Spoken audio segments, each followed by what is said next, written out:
Speaking of the Nobel Peace Prize, probably 1964 was probably peak King, peak as far as his popularity goes. And by the time we get to 1968, his popularity had dipped.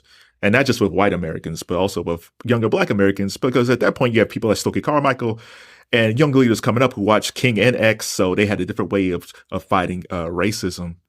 Um, how did he deal with that when his popularity? Because he wasn't an ego-driven guy, but he had to feel hurt because he was still fighting for justice. But it didn't seem like people cared as much about him, even though he was still doing good work. Yeah, and I think it's worth reminding your listeners that a lot of that had to do with the FBI's campaign against him, because they were working to undercut him. They were working to make these divisions within the civil rights movement. They were stoking anger and distrust and trying to make King look weak.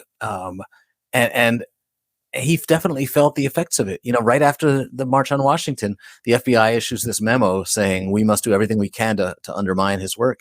And it's effective because even though, they're leaking these transcripts of the tapes, he's on the phone with women, he's in hotel rooms, they're leaking this stuff to the press, and the media is not reporting it, but it's nevertheless affecting the attitudes, the coverage that he's getting. There's a lot more cynicism about King.